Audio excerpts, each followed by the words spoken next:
Hare Krishna, Namaste, Chapter 18, Sloka 66, Part 59. Sarva-dharmān parityajya, ekaṁ śaraṇaṁ vraja, ahaṁ sarva-pāpebhyo, mokṣayiṣyāmi ma śucaḥ.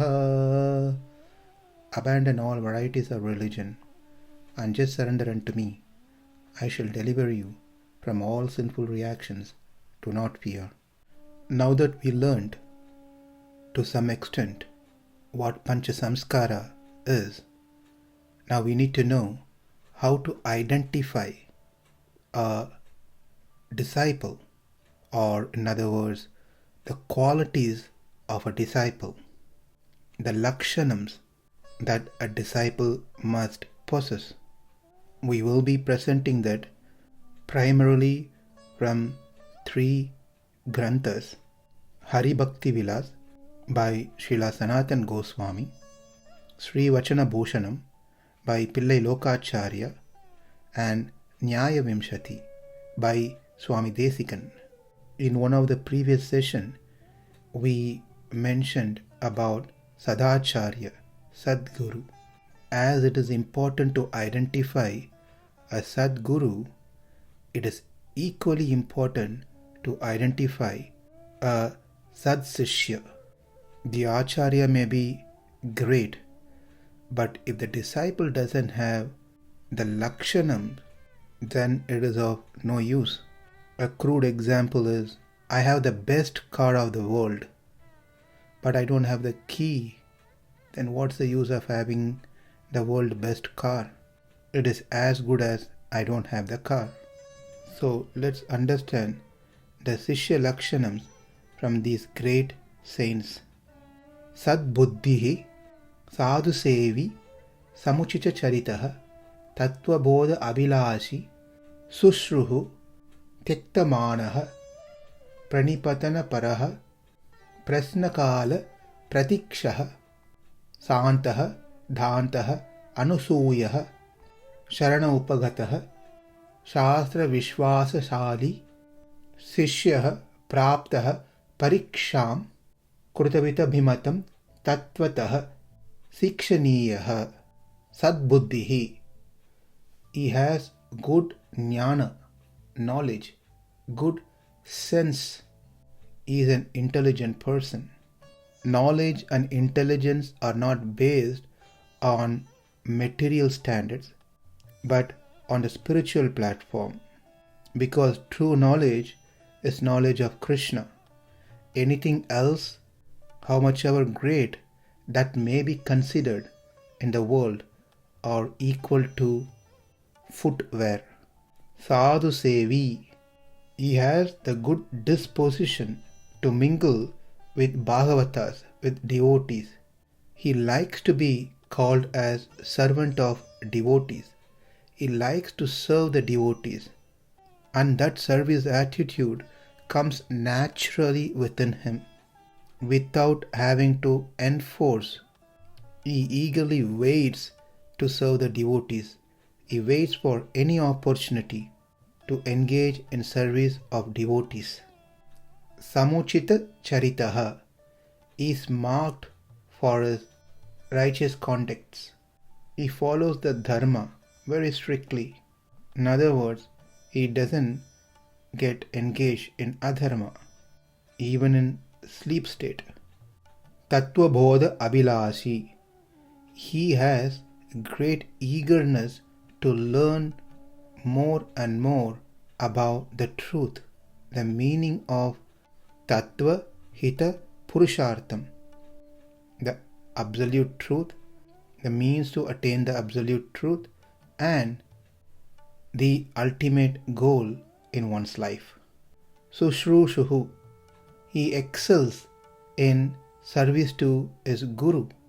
He pleases his Guru through services. He assists his Guru in his mission. Tyaktamanaha. The disciple has gotten rid of his ahaṁkara and mamakaras, the I-ness, that is ego, and possessive nature. He has given up or gotten rid of these two, ahaṁkara and mamakara. He developed that by serving his guru. Pranipatana paraha. He displays total implicit obedience to his guru on every available occasion. He pays his obeisances before his guru. Accepting a guru but not being obedient is not a good lakshanam. Or only picking and choosing certain instructions from guru, not following entirely. That is not a good lakshanam. So the good lakshanam is a total obedience to one's guru. Prashna kala pratikshaha. A disciple would be awaiting the right time to clear his doubts about what he has learnt from his guru. That is because he is intelligent. He has good sense, which is what we saw as a first item. Sad buddhihi. Therefore he knows when to ask what questions. In a public, he doesn't raise or post a question which is considered to be most secret, confidential, or he doesn't ask unrelated question, or he doesn't give another big lecture in the name of asking question to his guru. Santaha. He would have full control over his 5 external senses, indriyas. He doesn't see anything and everything that agitates his mind, that takes him away from his Guru Bhakti, from Krishna consciousness. He doesn't hear anything and everything. His hearing is very restricted to Krishna Katha, good upadesham from Acharya. Especially, he hates to hear anything bad about devotees. He hates gossiping. He doesn't speak anything and everything. If he speaks, it pleases others. He only speaks that is related to Krishna consciousness. Otherwise, he follows maunam, silence. His speech benefits others, doesn't agitate others' mind. He speaks less and conveys more. He doesn't touch things which disturbs his Krishna consciousness. He doesn't smell things which diverts him from Krishna consciousness. In this way, he is santaha, have full control of his indriyas. Dhantaha, not only he controls his external senses, he got total control over his mind. His mind doesn't wander anywhere and everywhere. The mind works for him, not that he works for his mind. So he has a complete control of his mind. Anasuyaha, he would be free of jealousy.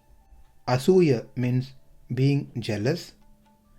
Anasuya means free of jealousy. He is not jealous about anything of anyone. If another devotee shines in Krishna consciousness, he doesn't become jealous. If another disciple of his guru being favored more, he doesn't become jealous. śaraṇaṁ upagataha, he would be at the guru's front door with prayer for vidyadhana and anugraham of upadesham to attain good gati, meaning he is always eagerly waiting for an opportunity to cultivate good knowledge about Krishna, to hear good advices. If a disciple only likes to hear Krishna Katha from his guru but not the upadesham instructions, then that is not good. Therefore, one must hear both Krishna Katha as well as upadeshams. to attain a good gati destination. Next is Shastra Vishwasa Sali. He has total faith in Shastras. He has no doubt what is said in the Shastras and complete faith in the interpretation of the Shastra by his Guru. Pariksham praptaha. He will be ready to undergo any pariksha, test chosen by his Guru for assessing a state of readiness to be accepted as a deserving disciple. Therefore, in Gaudiya Vaishnava Sampradaya especially, and specifically within ISKCON, the initiation is not given right away. There is a 1 year period that the disciple, aspiring disciple, takes shelter of the Guru, and the Guru evaluates the stability of this aspiring disciple to practice devotional service. When the duration is over, that's when Guru accepts him as disciple. Sometimes in some places the duration of testing may be shorter, 6 months, or maybe longer than 1 year. This duration is a good time frame to test the disciple and also the disciple to be convinced that this person is going to be my Guru. It is a mutual scrutiny between disciple and Guru.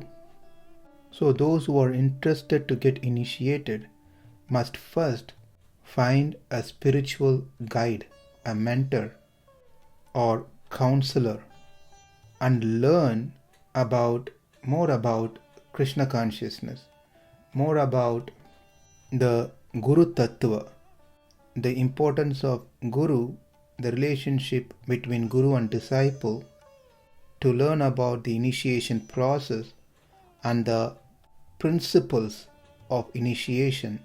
Also, there is a formal disciple course that is being offered, which one must take, which covers many important topics about Guru and disciple, about the initiation itself, and the position of Acharya. And the another lakshanam is Krutavit Sishyaha. A disciple will be grateful for the greatest help that has been received from his Sadacharya, is very grateful for what he has received from his Guru. Only those who has these lakshanam are fit to be called as Sad Sishyas and will be able to receive the instruction from Sadacharya on the Brahma Vidya, the knowledge of Absolute. To summarize, a disciple must have good sense, good intelligence, good knowledge. A disciple has a friendly approach towards sadhus, towards other devotees. A disciple has good character. A disciple has earnest desire to understand the philosophy of the Sampradaya. A disciple has a loving nature to render service to his Guru. A disciple has no self-esteem or self-conceit, that is, thinking oneself to be able person, has a great opinion about oneself, one's ability. This is what we covered as no ahankara and no mamakara. A disciple consider the supreme duty is to be obedient, total obedience towards his Guru. A disciple has a tendency of waiting, being patient for the right moment, right opportunity, correct situation to get clarification of any doubts from his Guru. A disciple completely restrains over the external senses. A disciple has a mental discipline, that is, externally controlling the senses, but mentally contemplating on those sense objects is not good either. Therefore, he has a control of his mind. He is disciplined in that way. A disciple is free of jealousy, especially towards his acharya, his guru. A disciple has an implicit faith in what the Shastras says. The disciple has the ability to pass all the tests that a guru administers. And lastly, a disciple has a supreme gratitude towards his guru for the great help that he has done for him. Now let's learn the second part of this subject. What are the characteristics that a disciple should not possess? It is not only important to know the qualities of disciple, it is also equally important to know what makes a disciple to be disqualified, or what are the characteristics that a disciple must not possess. A disciple should not be lazy, should not be dirty, and should not be appearing sick. Bhakti is full of activities, full of devotional service. One cannot stay lazy, doing nothing, or one should not shy away to take up any services. One should not simply find some excuses to avoid services. One of the samskara in initiation is nama, where one receives Harinama mantra from one's guru. The Hare Krishna Mahamantra that one receives in the Gaudiya Vaishnava Sampradaya has a deeper meaning, that is, O Lord, O energy of the Lord, please engage me in your service. This is what is being chanted and prayed by all the initiated devotees. And when the opportunity comes to service, one should grab it. Even if there is no opportunities given, one should search for such opportunities and get engaged oneself in devotional service. One must beg for the service opportunity. The services, devotional service, should not be seen like any other activities, should not be seen as a burden. Sometimes people avoid taking initiation because they may have to commit to some services. We should know by now the purpose of we having this body is to serve Krishna, not to serve our mind and senses. Therefore, it is important that a disciple does not stay lazy. Likewise, a disciple must not be dirty. One must be clean. The way they dress, the way they appear. A disciple should not be continually afflicted or lamenting. Sometimes people lament for nothing. They imagine of something which may or may not happen in the future and start lamenting. Or they may think about something happened in the past and keep lamenting. But this is not a quality of a disciple, because he has renounced his bharam, the burden of maintaining him, protect him at the lotus feet of Guru and Krishna. Therefore, there is nothing for him to lament about. The only lamentation that he can have is in the delay that he has to attain Krishna. That too, such a mood only comes to those who are in the higher stage of bhakti. A disciple should not be angry, should not be proud, should not certainly be lusty. Anger can be applied for protecting another devotee, protecting deity, protecting the Shastras. Anger should not be used for one's own self. Proud. One can be proud of being Krishna's devotee because Krishna is great, not because I am great. But otherwise, having pride for oneself is not at all good. Being lusty, one can have kama, but that kama should be Krishna kama, not material kama. A disciple should not be inclined towards having enjoyment spirit. A disciple should not be miserly, malicious, envious. This is very important too, that one should know that he is or she is a devotee. One should not have any envious nature towards others, to anyone. What to speak about another devotee then? A devotee certainly should not be causing harm to others, to anyone. Then what to speak about another devotee? One should never be cruel towards others in their thought, in their speech, and in their action. Sometimes our previous karma vasana makes us to behave like an ordinary person, a materialistic person. But we have to remind ourselves that we are devotees. Devotees means devoted to Guru and Krishna. Therefore, need to have good characters, good behaviors.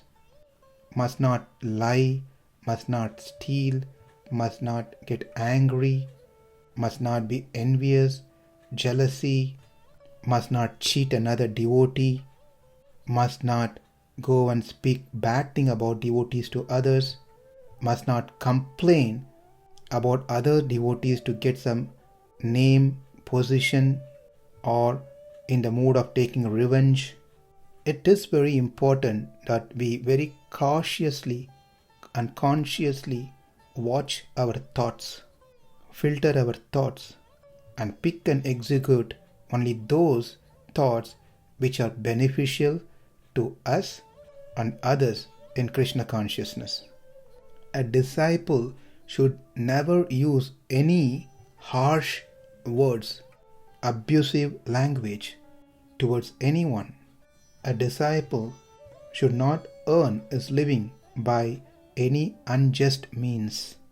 For example, calling oneself to be a disciple or a devotee, but having business or working for a business which indulges in breaking the 4 regulatory principles. Currently in the world, every single business is directly or indirectly involves in sinful activity. Sometimes we may be helpless.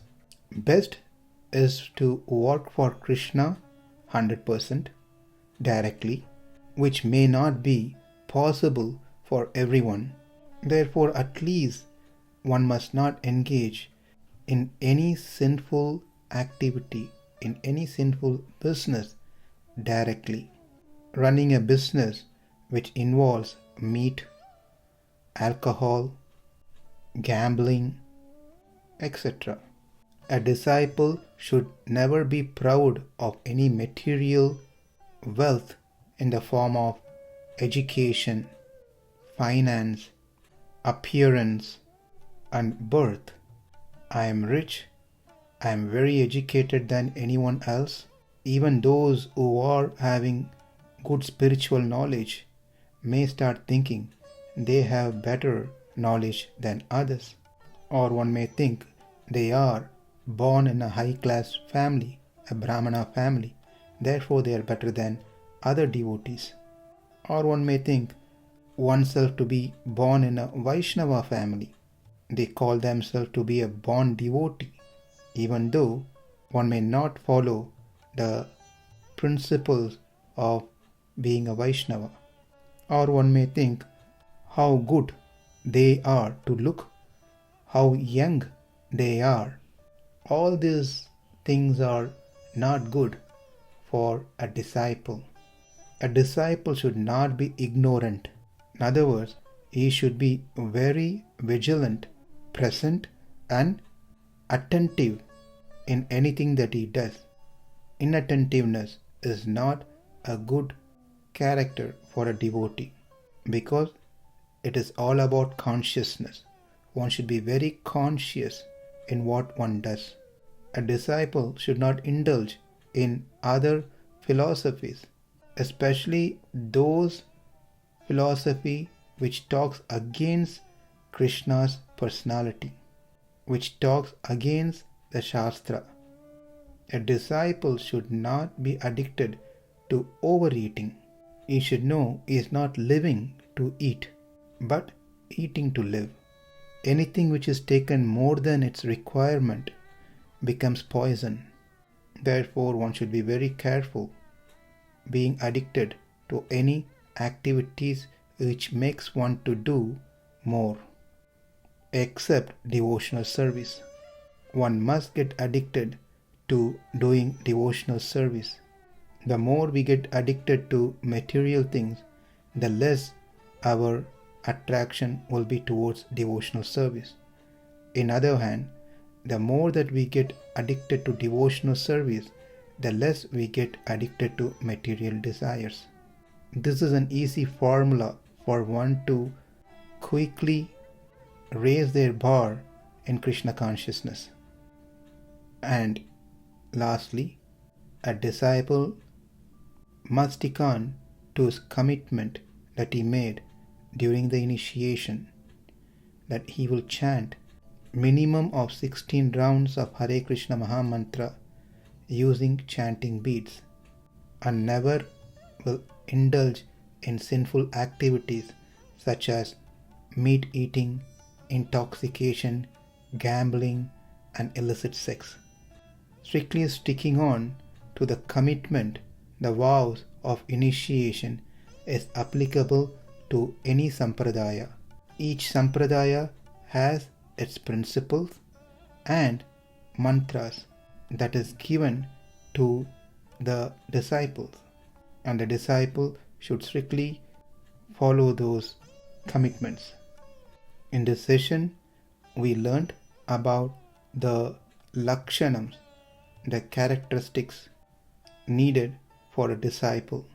Likewise, those characters, behaviors that one should not be possessing as being a disciple. In our next session, we will learn about Acharya Lakshanam to make this topic complete. Thank you. Hare Krishna.